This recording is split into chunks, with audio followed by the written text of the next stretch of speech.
محترم سامعین کرام، السلام علیکم ورحمۃ اللہ وبرکاتہ۔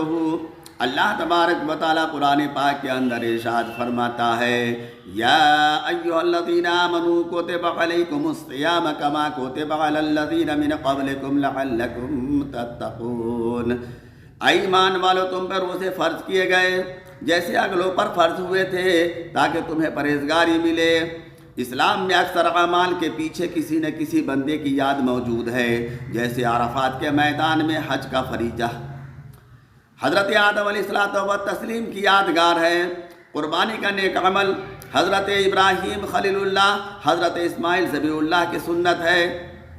صفا اور مروہ کی سعی، حضرت سیدہ حاجرہ رضی اللہ تعالی عنہا کا دونوں پہاڑوں کے درمیان دوڑنے کی یادگار کو باقی رکھتا ہے۔ اسی طرح ہمارے پیارے رسول سرور کائنات صلی اللہ تعالی علیہ وسلم رمضان شریف کے مہینے میں کچھ دن کھانے پینے سے پرہیز کرتے تھے، یعنی ہمارے آقا صلی اللہ تعالی علیہ وسلم نے رمضان شریف میں بھوکے اور پیاسے رہنا پسند فرمایا، تو اللہ تبارک و تعالیٰ نے بھی روزے کے لیے ماہ رمضان شریف کو پسند فرما لیا اور پورے رمضان شریف کے روزے ایمان والوں پر فرض کر دیے تاکہ میرے حبیب صلی اللہ تعالی علیہ وسلم کی یادگار باقی رہے، میرے محبوب صلی اللہ تعالی علیہ وسلم کی سنت قائم رہے۔ حضرت آدم علیہ الصلوۃ والتسلیم ہر ماہ کی 13، 14، 15 کو روزہ رکھتے تھے، حضرت نوح علیہ السلام پورے سال روزہ رکھتے تھے، حضرت داؤد علیہ السلام ایک دن چھوڑ کر دوسرے دن روزہ رکھتے تھے، حضرت عیسیٰ علیہ السلام ایک دن روزہ رکھتے تھے اور 2 دن نہیں رکھتے تھے۔ روزے کا سب سے بڑا فائدہ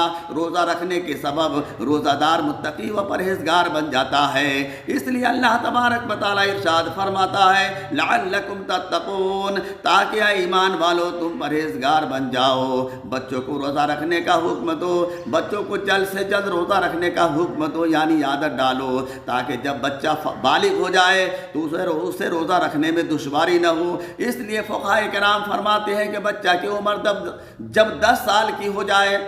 اس میں روزہ رکھنے کی طاقت ہو تو اسے ماہ رمضان میں روزہ رکھوایا جائے، اگر طاقت ہوتے ہوئے بچہ روزہ نہ رکھے تو مار کر روزہ رکھواؤ۔ ہمارے آقا صلی اللہ تعالی علیہ وسلم نے ارشاد فرمایا رمضان شریف کو پہچانو۔ ہمارے پیارے آقا صلی اللہ تعالی علیہ وسلم فرماتے ہیں اگر بندوں کو معلوم ہو جائے کہ رمضان شریف کی فضیلت و برکت کیا چیز ہے تو میری امت تمنا کرے تھی پورا سال رمضان ہی ہوتا تو بہتر ہوتا۔ حضرت ابو ہریرہ رضی اللہ تعالیٰ عنہ فرماتے ہیں کہ رسول کریم صلی اللہ تعالیٰ علیہ وسلم نے ارشاد فرمایا جب رمضان شریف کی پہلی رات ہوتی ہے تو اللہ تبارک و تعالیٰ اپنی مخلوق کی طرف نظر کرم فرماتا ہے، اور جب اللہ تبارک و تعالیٰ کسی بندے کی جانب نظر کرم فرمائے تو اسے کبھی عذاب نہیں دے گا، اور ہر دن 10 لاکھ گناہگاروں کو جہنم سے آزاد فرماتا ہے، اور جب 29ویں رات ہوتی ہے تو مہینے بھر میں جتنے آزاد کیے ان کے تعداد کے برابر اس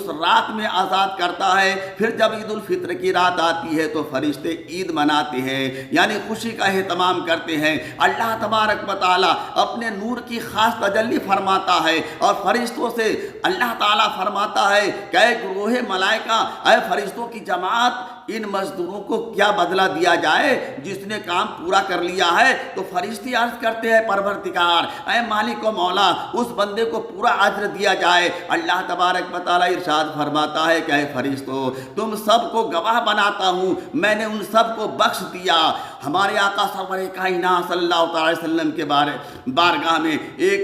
شخص نے عرض کیا یا رسول اللہ علیہ الصلوۃ والسلام، میں اس بات کی گواہی دوں کہ اللہ تبارک و تعالیٰ کے سوا کوئی معبود نہیں، اور حضور سرور کائنات اللہ کے رسول ہیں، اور 5 نمازیں پڑھوں اور زکوٰۃ ادا کروں اور رمضان شریف کے روزے رکھوں اور اس کی راتوں میں قیام کروں یعنی تراویح پڑھوں، تو پھر کن لوگوں میں میرا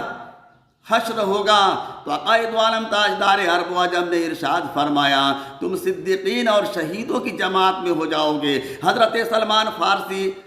روایت کرتے ہیں کہ ہمارے پیارے آقا سرور کائنات صلی اللہ تعالیٰ علیہ وسلم نے شعبان کی آخری دن واز فرمایا کہ اے لوگو، تمہارے پاس عظمت و برکت والا مہینہ آیا، وہ مہینہ جس میں ایک رات ایسی ہے جو 1000 مہینوں سے افضل ہے، یعنی شب قدر۔ اس مہینے کے روزے اللہ تبارک و تعالیٰ نے فرض کیے، اور اس کی رات میں قیام یعنی تراویح سنت ہے، اس میں نیکی کا کام کرے وہ ایسا ہے جیسے کسی نے کسی مہینے میں فرض ادا کیا ہے۔ اس ماہ میں جس نے فرض ادا کیا ایسا ہے جیسے اور دنوں میں 70 فرض ادا کیے۔ یہ مہینہ صبر کا ہے، صبر کا ثواب جنت ہے۔ یہ مہینہ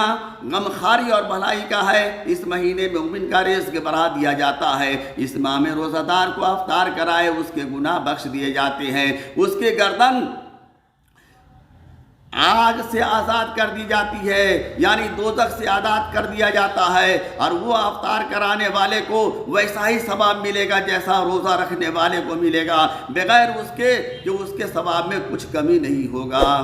حضرت سلمان فارسی رضی اللہ تعالیٰ عنہ کہتے ہیں کہ ہم نے عرض کیا یا رسول اللہ علیہ الصلوۃ والسلام، ہم میں سے ہر شخص اتنی طاقت نہیں رکھتا کہ وہ روزہ افطار کرائے، تو سرکار دو عالم تاجدار عرب و عجم نے فرمایا اللہ تبارک و تعالیٰ یہ ثواب ہر اس شخص کو دے گا جو ایک گھونٹ دودھ یا ایک کھجور یا ایک گھونٹ پانی سے روزہ افطار کرائے۔ جس نے روزہ دار کو پیٹ بھر کھانا کھلایا اللہ تبارک و تعالیٰ میرے حوض سے پلائے گا، کبھی وہ پیاسا نہیں ہوگا یہاں تک کہ جنت میں داخل ہو جائے گا۔ یہ وہ مہینہ ہے کہ اس کا اول رحمت، اس کا اوسط مغفرت اور آخر جہنم سے آزادی کا ہے۔ جو اپنے غلام یعنی نوکر ملازم پر اس مہینے میں تخفیف کرے، کام کم لے، تو اللہ تبارک و تعالیٰ اس شخص کو بخش دے گا اور جہنم سے آزاد فرما دے گا۔ رمضان ابر رحمت ہے۔ کعبہ شریف اللہ تبارک و تعالیٰ کا پیارا گھر ہے، مسلمانوں کو بلا کر دیتا ہے، جیسے کنواں کہ اس کے پاس جائے تو پانی ملتا ہے۔ رمضان شریف ابر رحمت ہے، یعنی رمضان خود ہی آ کر برستا ہے اور سیراب کر دیتا ہے۔ رمضان شریف وہ برکت والا مہینہ ہے کہ اس کا دن ہو یا رات ہر وقت عبادت ہوتی ہے، روزہ عبادت، افطار عبادت، تراویح عبادت، پھر تراویح پڑھ کر سونا بھی عبادت، کیونکہ سحری کا انتظار میں سویا اور سحری کھانا عبادت۔ گویا رمضان شریف کا دن ہو یا رات اس کی ہر ساعت عبادت ہی عبادت ہے۔ رمضان شریف میں نفل کا ثواب فرض کے برابر، ایک فرض کا ثواب 70 فرض کے برابر ہوتا ہے۔ جو شخص رمضان شریف میں مر جائے اسے قبر میں سوال و جواب نہیں ہوگا، رمضان شریف کے کھانے پینے کا حساب نہیں ہوگا۔ حضرت ابن عمر رضی اللہ تعالیٰ عنہ سے روایت ہے کہ سرکار دو عالم تاجدار عرب و عجم نے فرمایا